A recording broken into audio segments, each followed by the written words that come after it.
Hi, this is Debbie from Organic Oasis in Northern California, Zone 9B. Today I'm going to be making canned tomatillo sauce, and I'm using a recipe that I found on creativecanning.com. It looks like there's a woman named Ashley Adamant that owns that website, and she had posted a recipe for canning tomatillo sauce. So Tim and I grew two tomatillo plants this year, a purple and a green. We didn't start them from seeds. We actually bought the little sprouts at a local master gardener selling event where they were raising money for their master gardener program. And we just thought, oh, it'd be fun to try growing tomatillos. So we bought two plants. And one thing we did learn was you need two plants. They cross-pollinate. So if you grow one tomatillo plant, you will get no tomatillos. So we grew two, a purple and a green, and it took a long time to actually get this harvest. In all the vegetables that we grew, this took much longer than our winter squash or any other vegetables that we grew in our garden. The plants grew probably 8 feet tall. It's a vining plant, and I didn't put it on a trellis. I put it in a tomato cage, and it way outgrew the tomato cage. And it grew way tall, and then it fell over and started vining all over. So I did learn that if I grow these again next year, I'm going to vine them up a trellis. They finally did get a big harvest of tomatillos. So we didn't get one or two tomatillos at a time. We got this giant harvest just now, and we're in almost at the end of October. So it took a long time to actually get this harvest, but I have two batches, two tubs, the same size as this, and then a smaller one. So I'm hoping I will get enough of this tomatillo sauce to actually can it. If not, I will just bottle it up, put it in the refrigerator, and plan to use it soon. But since I've never done this before, we'll see how it goes. Thanks for watching. Please subscribe if you like these videos. I'm using our fresh vegetables to make delicious food in a small suburban area. We just have a backyard in suburbia. We grow all of our plants and our vegetables and fruit organically. So please subscribe and follow along. I'll run down a list of the ingredients needed for this recipe. 4 dry quarts of tomatillos, husked, washed, and finely chopped. A cup of yellow onions, finely chopped. 8 garlic cloves, finely crushed. Half a cup of lime juice. 4 tablespoons of fresh cilantro minced. 4 teaspoons of ground cumin. 4 teaspoons of red chili flakes, and 4 teaspoons of salt. I am not going to finely dice any of these. The reason why is I know this gets cooked and then it gets put in a blender, a puree. So I'm going to make it easy and just kind of cut these in quarters and then cook them and then puree them in my blender. So thanks for following. First thing to do is to take the husk off. As you can see, tomatillos have this husk. And what happens is the husk grows first, which is kind of strange. It feels like paper, and then the fruit grows inside of it. And when the husk dries out, then you know that it's ready. But when you peel the husk off, so this is a purple tomatillo, when you peel the husk off, you're going to notice that the tomatillo is sticky. And what I just learned when I was researching this, why it's sticky, is that it's a natural insect repellent. And the stickiness is a bitter chemical that the bugs do not like.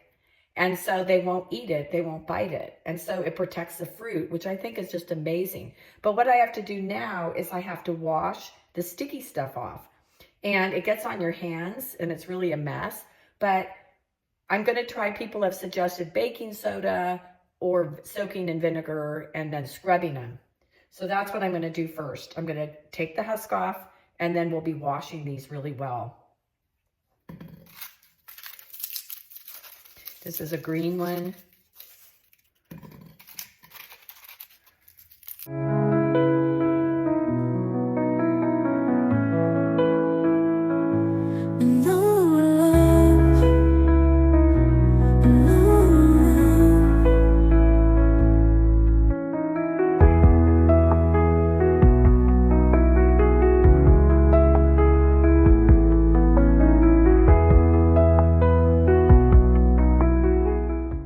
Here I mixed half vinegar, half water, and I'm just gonna soak the tomatillos as I remove the husk to clean off that sticky goo off of them.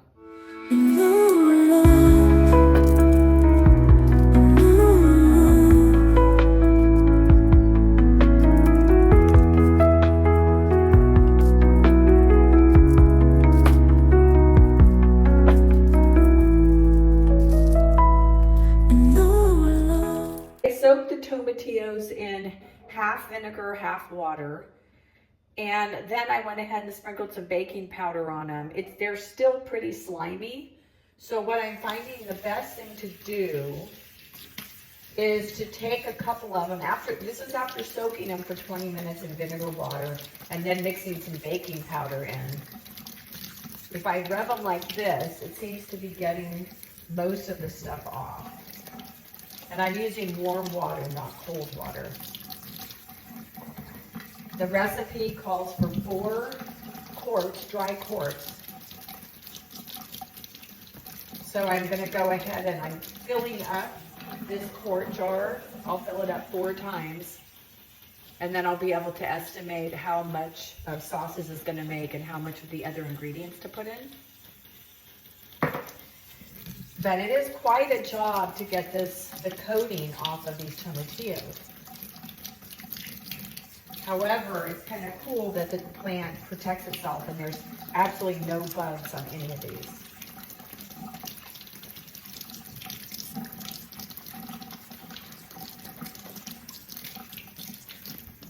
Now, I suppose you could use a scrub brush, but then for me, it's easier just to, because some of these are small, so it's kind of tricky. I like just rubbing them like this with my hands.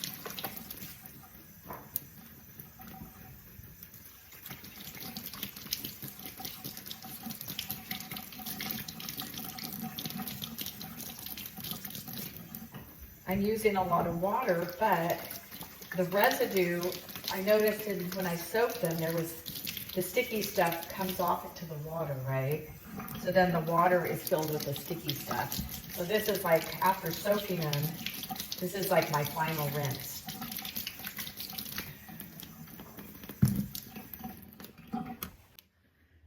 So we have this bowl of our tomatillos and we had 6 dry quarts.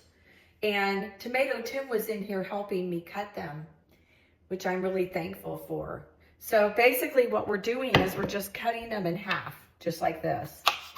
We're cutting them in half. They're going to be cooking for 20 minutes. They'll soften up, but then we'll be pureeing it and adding the rest of the ingredients. So it's not important. I do not believe we need to fine chop them like the recipe says. I think right now we just need to cut them small and then wait until they soften when we're cooking them and then puree them. So that's what we're doing.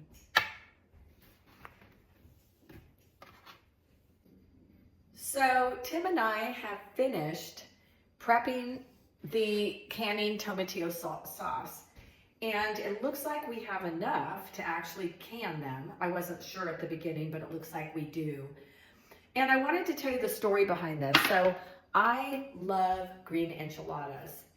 I think it was Chevy's, the restaurant that, it's a chain, that I used to get the green enchiladas and I absolutely loved them. And I've always wanted to make my own sauce and do that at home, which is why it led up to me and Tim and I to purchasing the tomatillo starts and growing the plants, the vegetables, and now we're gonna make the sauce. So I wanna make, my dog Benny is here. Benny, come here. Do you wanna see the camera? We have a dog, Benny, that's very high strung and demands a lot of attention. So you're gonna see him right there. So basically, I'm gonna make the tomatillo sauce, enchilada sauce, and I'm going to can it if there is enough. And then I'm going to make green enchiladas, and hopefully they're gonna be just as delicious as the ones that I remember eating in the Chevy's restaurants and other Mexican restaurants.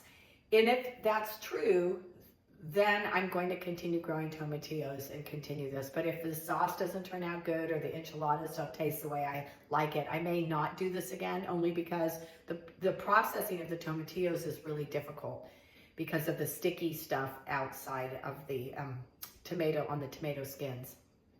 So let's see what happens when I cook this down, and let's see if there's enough to actually do the canning. The tomatillos are prepped, and now I'm going to follow the recipe. It says to just add everything and then cook it until it thickens up, and it usually takes about 15 to 20 minutes. So remember, the recipe called for 4 dry quarts of tomatillos, but I had 6. So now it calls for 1 cup of yellow onion, but I need 1.5 cups, which equals about one. I'm going to put in 1 large onion and 1 small medium onion. And again, I'm not dicing it. It calls for it to be finely chopped, but since I'm pureeing it, I'm just going to stick it in like that. I am always trying to find faster and easier ways to do things, because in this day and age, we have a lot of things going on in our lives. And if we want to do the things we enjoy, we need to fit it into our schedules. And for me, I love cooking, but I don't have time to spend hours cooking. Next, it calls for 8 garlic cloves. And I'm going to go ahead and use the Costco brand. And again, I would be putting in 12. And because I really like garlic, I'm going to go ahead and put in probably 12, but small. 1, 2, 3, 4, 5, 6, 8, 9,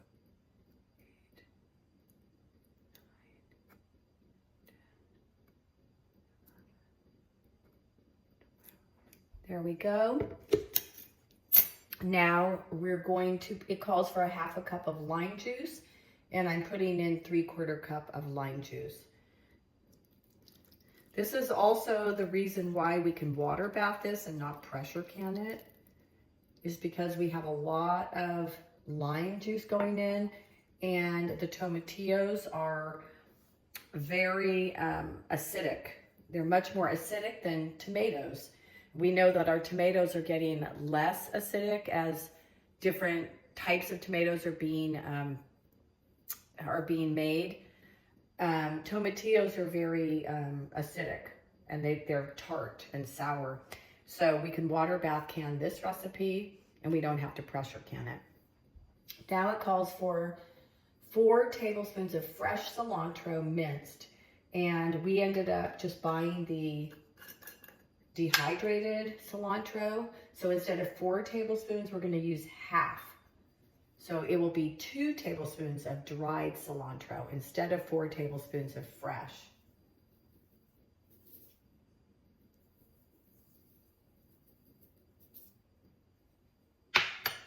Okay, 4 teaspoons of ground cumin.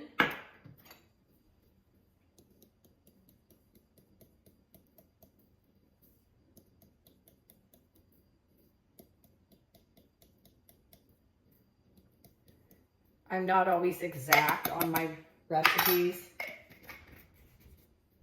I like extra spice. 4 teaspoons of red chili flakes. I grow my own peppers, and I dehydrate them. So I'm gonna go ahead and use my own dehydrated pepper flakes. It's a mixture of green and red, and I'm gonna put in 4 teaspoons.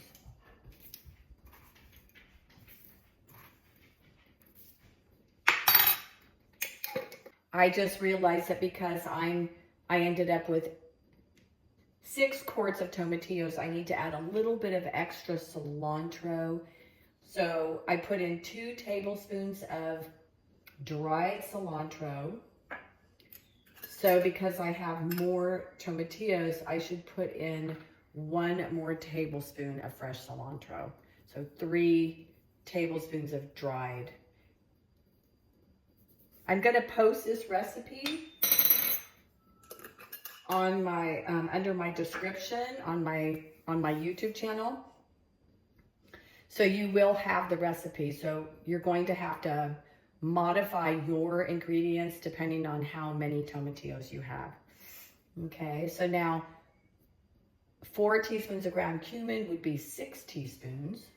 And I only put in 4, so I'm going to add 2 more teaspoons. 8.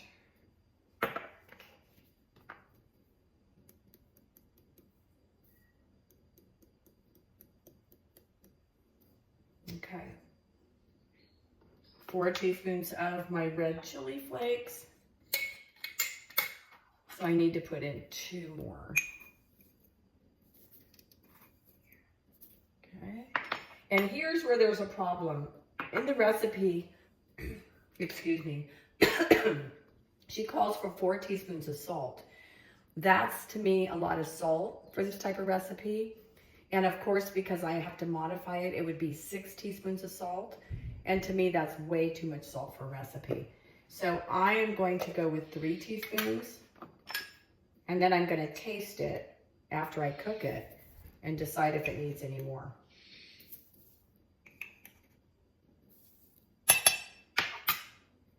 Okay. She also calls for, the recipe also calls for a 1/2 cup of water. And that, she said, is to prevent it from burning when you're cooking it. Okay, so now onto the stove it goes for about 20 minutes. The tomatillo sauce has been cooking for 10 minutes. It's cooking down nicely. You can see it's liquefying. I'm gonna cook it for another 10 minutes, and then the recipe calls for putting it through a blender, but I'm gonna choose to use my KitchenAid immersion blender. Again, it's easier, saves having to clean my blender. The enchilada sauce has been cooking for about 30 minutes now. It's greatly reduced, and probably by at least 1/3. And I'm using the immersion blender on it. I love my KitchenAid immersion blender. I had another one before that I really never used and did not like. And then I bought this and I just love it. I use it all the time. So I'm blending this up. Be really careful. This is really hot.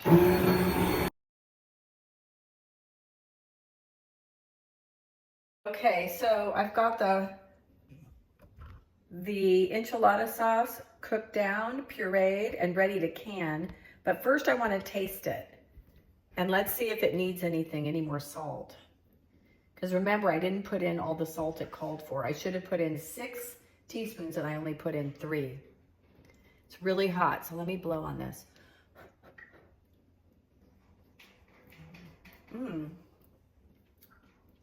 Okay, it's interesting. It's got a really strong cumin taste. It is really tart.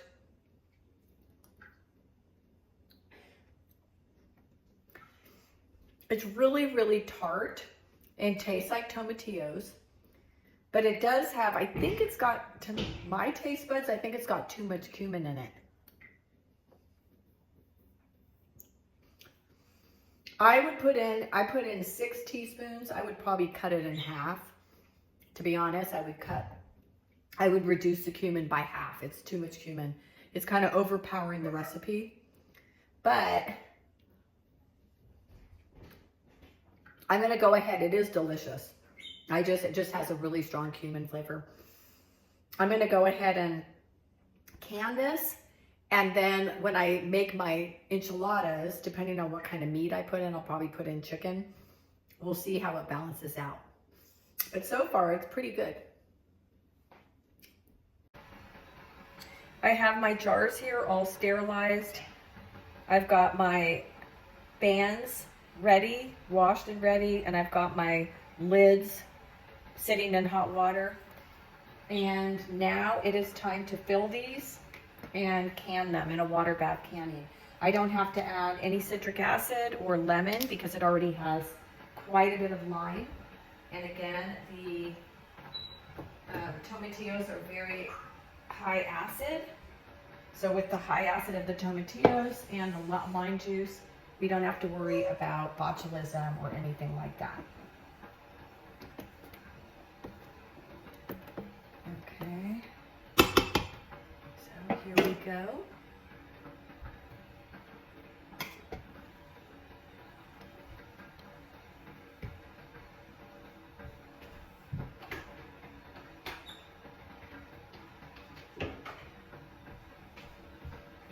Let's start from the back.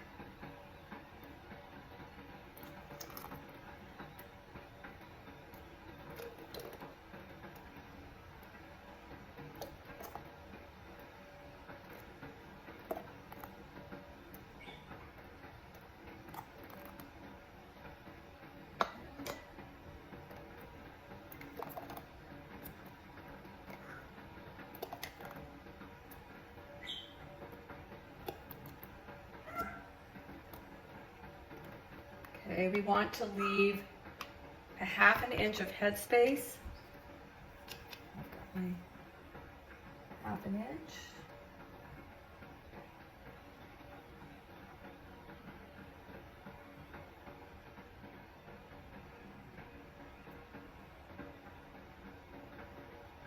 Okay.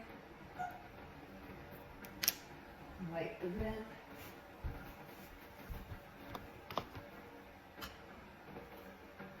Very hot.